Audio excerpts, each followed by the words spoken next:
अस्सलाम class, hope you all are fine. बेटा कल के लेक्चर में हमने स्टार्ट किया हुआ था कि नॉर्मल डिस्ट्रीब्यूशन जो है लिमिटिंग फॉर्म है बायनॉमियल डिस्ट्रीब्यूशन की, तो इसका कुछ प्रूफ हम कर चुके हैं और बाकी उसका जो रिमेनिंग पार्ट है उसको हम आज डिस्कस करेंगे। तो सबसे पहले हमने उसमें क्या किया था कि हमने रेंज को, उसकी लिमिट्स को चेंज किया था कॉन्टीन्यूस में। लिमिट्स कॉन्टीन्यूस बनाने के बाद एक्स वेरिएबल को किस तरह से जेड में कन्वर्ट करना है, और अब हम सारा कुछ करने के बाद देख रहे हैं कि जो पीडीएफ है वो कैसे नॉर्मल डिस्ट्रीब्यूशन में कन्वर्ट होगा।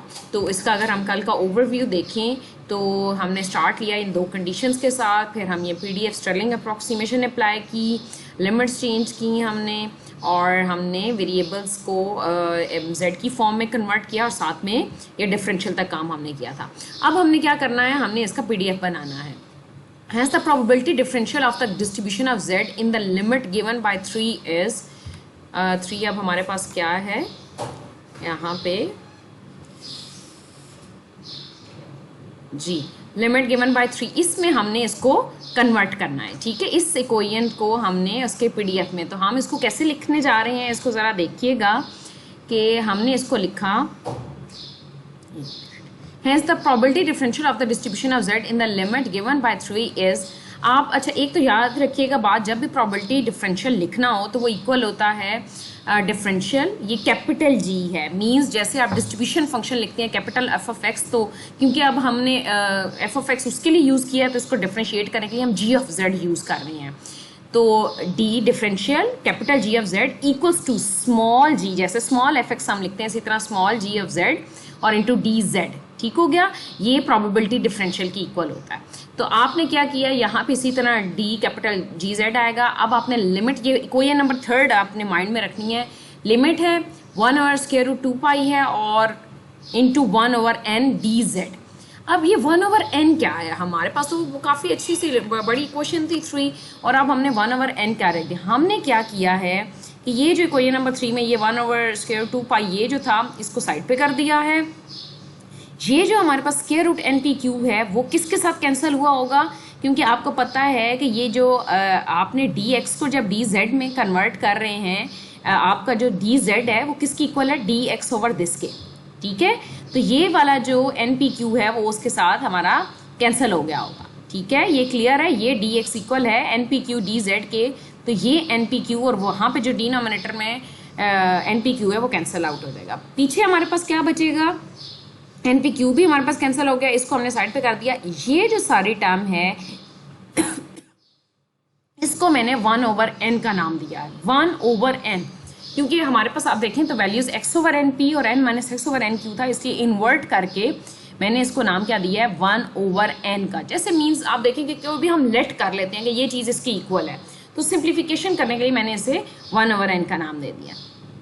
ठीक हो गया, तो 1/n, और अब हम नीचे यहाँ डिफाइन भी कर रहे हैं कि n है क्या। n क्या है, ये जो सब लिखा हुआ है, आप इसको आपने इन्वर्ट करके इसमें बताना है, क्योंकि 1/n अगर इसकी इक्वल है तो n किसकी इक्वल होगा अगर आप इसको इन्वर्ट कर दें। तो मैंने क्या किया, n हो गया x/np और n - x/nq की इक्वल। ठीक है जी, तो n इसकी इक्वल है और भी हमने इसको कन्वर्ट करना है। और अब हम क्या करेंगे, अब देखिए यहाँ पे ये पावर्स में चीज़ें आ रही हैं यहाँ पे, और हम इसको ये जितना भी x है इसको z में कन्वर्ट करना चाह रहे हैं, लेकिन अगर पावर में अगर ये x रहेगा तो हमारे लिए मुश्किल है पावर्स को सॉल्व करना। तो आपको अच्छी तरह पता है कि जब हम पावर्स को सॉल्व करना चाहें तो हम लॉग ले लेते हैं, ताकि आपको पता है लॉग लेने से पावर जो है वो एक्सपोनेंट्स, वो पावर जो है वो हम नीचे उतार सकते हैं, और जब पावर हमारे पास वेरिएबल के साथ आ जाएगी, मल्टीप्लाई की फॉर्म में आ जाएगी, तो उससे सॉल्व करना आसान है। तो हमने क्या किया, बोथ साइड पे नेचुरल लॉग ले लिया, नेचुरल लॉग। अब इसका रीज़न क्या है, क्योंकि हम इसको z में कन्वर्ट करना चाह रहे हैं और अपनी कन्वीनियंस के लिए, अदरवाइज पावर में रहते हुए सॉल्व करना बड़ा मुश्किल होगा। तो नेचुरल लॉग अप्लाई कर दिया।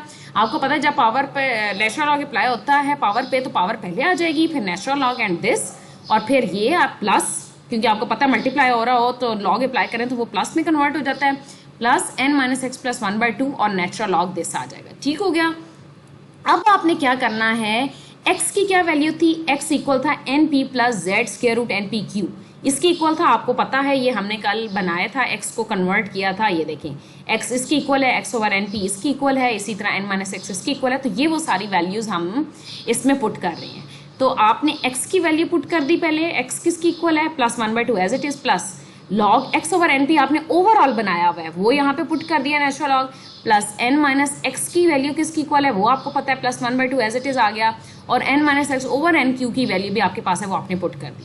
अब आप देख रहे हैं कि आपकी सारी इक्वेशन किस में z में कन्वर्ट हो गई है, क्योंकि हम मूव कर रहे हैं स्टैंडर्ड नॉर्मल वेरिएट की तरफ। हमें नॉर्मल डिस्ट्रीब्यूशन का पीडीएफ बनाना है तो z में इसको कन्वर्ट करना था, तो अब सारा कुछ हमने z में कन्वर्ट कर लिया।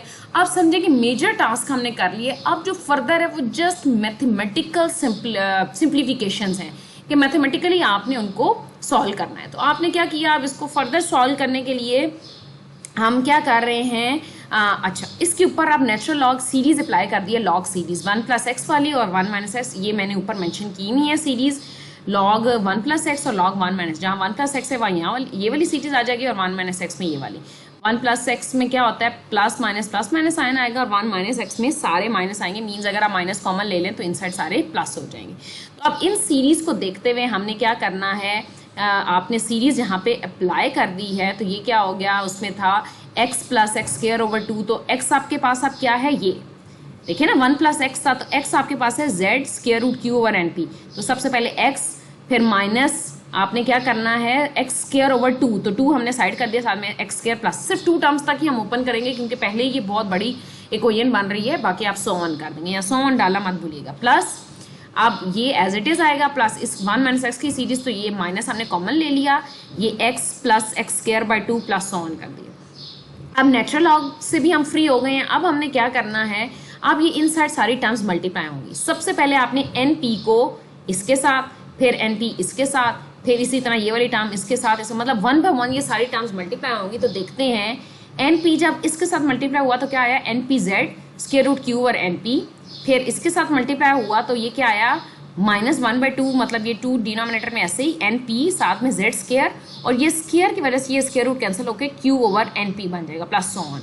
इसी तरह अब आपने इसको मल्टीप्लाई करना है, ठीक है, अब प्लस का साइन आता जाएगा बीच में, और सो ऑन भी, प्लस अब इसको जब, क्योंकि ये वाली टर्म्स में और मल्टीप्लाई होना है लेकिन हमने फर्दर उसको प्लस सो ऑन करके शो कर दिया, प्लस z, अब इसके साथ मल्टीप्लाई हुआ तो z², और ये npq और qnp, ठीक है, फिर फर्दर ये इसके साथ सॉल्व होगा, फिर 1/2 इसके साथ सॉल्व होगा, ये 3 टर्म्स, इसी तरह इसके साथ ये 3 टर्म्स आएंगी, ठीक है, ये आपने मल्टीप्लाई करके ये सारी टर्म्स हमारे पास आ जाएंगी।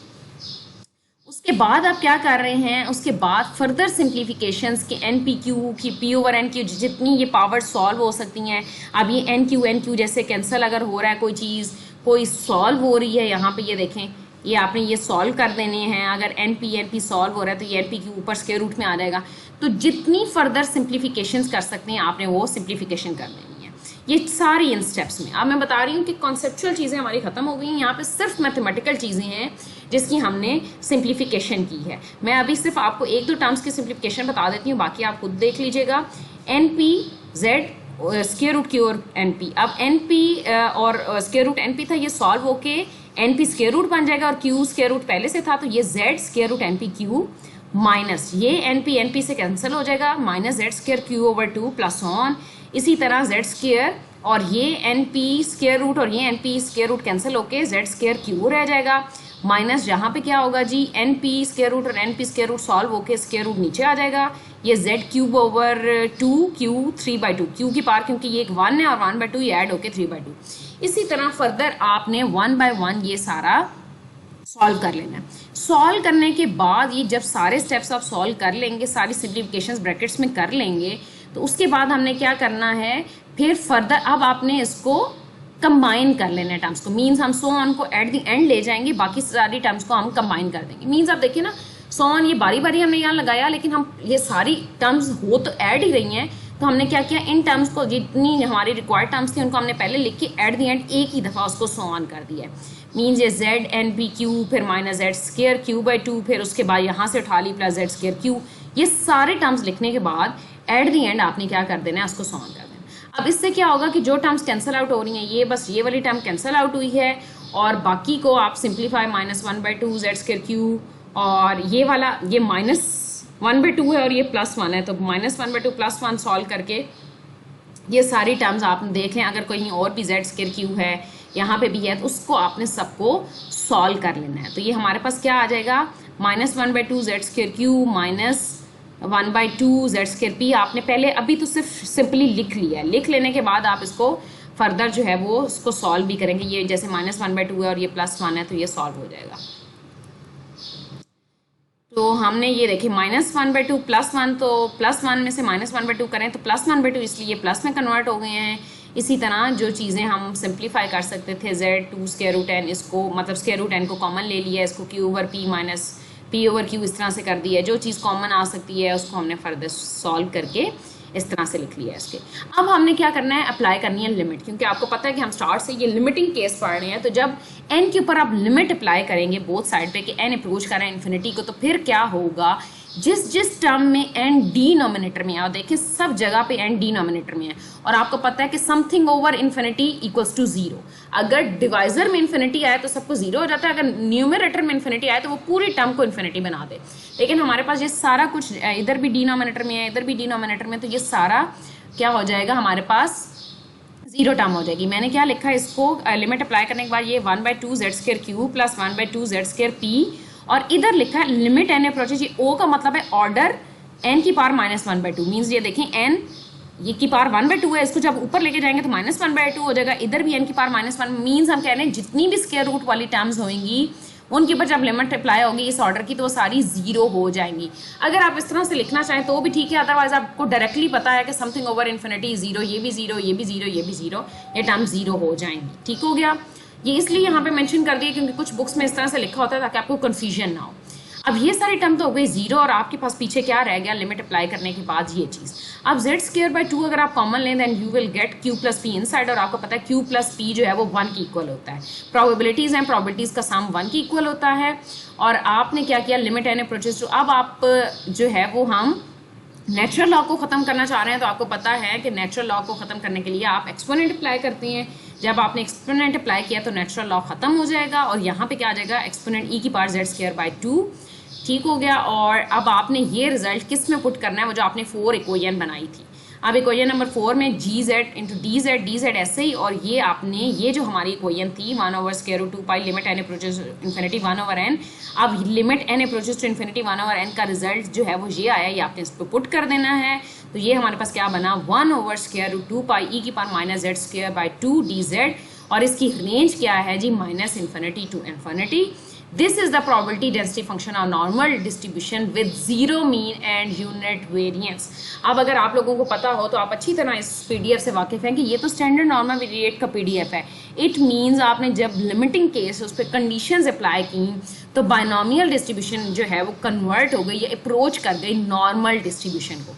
अब वंस अगेन अगर हम इसको थोड़ा सा स्टेप्स को रिवाइज करें तो सबसे पहले आपने बाइनोमियल का PDF लिया, उसके बाद आपने क्या किया कि बाइनोमियल का PDF लेने के बाद सबसे पहले हमने उसकी कंडीशंस और PDF लेने के बाद आपने उसकी रेंज को डिस्कस किया। रेंज जब कॉन्टीन्यूस आपने बना ली तो उसके बाद हमने स्टर्लिंग अप्रॉक्सीमेशन अप्लाई की। स्टर्लिंग अप्रॉक्सीमेशन को सॉल्व करके, ये कुछ पावर्स वाला बस एक स्टेप है जिसमें थोड़ी सी आपकी ज़्यादा अंडरस्टैंडिंग होनी चाहिए। इसके बाद हमने क्या किया कि z को x को z में कन्वर्ट करना है, तो हमने वो काम किया। फिर हम क्या कर रहे हैं कि प्रोबेबिलिटी डेंसिटी फंक्शन हमने एक बनाया और उसमें वैल्यूज पुट की हैं, उसको सॉल्व किया, लिमिट अप्लाई की, और हमारे पास ये PDF आ गया। तो आपने देखा, इसको क्रैम नहीं करना, स्टेप बाय स्टेप देखना है कि चीज़ें कैसे कन्वर्ट हो रही हैं। तो इसको प्रैक्टिस ज़रूर कीजिएगा। अगर प्रैक्टिस नहीं करेंगे तो आपको चीज़ें मुश्किल लगेंगी, लेकिन अगर आप प्रैक्टिस करेंगे तो कुछ भी मुश्किल नहीं है। तो जब भी आप देखिए हमारे वीक में लेक्चर हुआ करेंगे तो एक आपकी छोटी सी असाइनमेंट हुआ करेगी, और एक जो आपने काम करना है, जो प्रैक्टिस करनी है।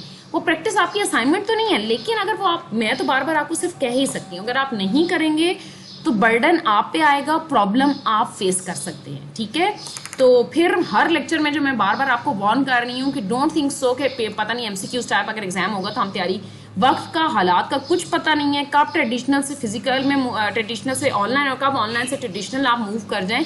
इसलिए दोनों एंड्स पे आपने तैयारी रखनी है अपनी। तो इसको साथ साथ ज़रूर प्रैक्टिस करें। कभी भी आपका क्विज भी हो सकता है। असाइनमेंट्स मेरी इसी तरह से ही होती हैं, हर लेक्चर के साथ छोटी छोटी असाइनमेंट। और ये जो आप असाइनमेंट है वो आपने, आज थर्सडे का लेक्चर आप ले रहे हैं तो आपने ट्यूसडे, मतलब वेडनेसडे को आपका लेक्चर है तो एक दिन पहले ट्यूसडे तक आपने उसी तरह असाइनमेंट जैसे आपने अपने CRGR को सेंड की थी, और CRGR जो है वो मुझे सेंड कर देंगे। और अपनी लेक्चर के साथ साथ अटेंडेंस भी मार्क करते रहें आप लोग और इसको ज़रूर प्रैक्टिस करें। थैंक यू बेटा। ओ अल्लाह हाफ़िज़ फॉर टुडे।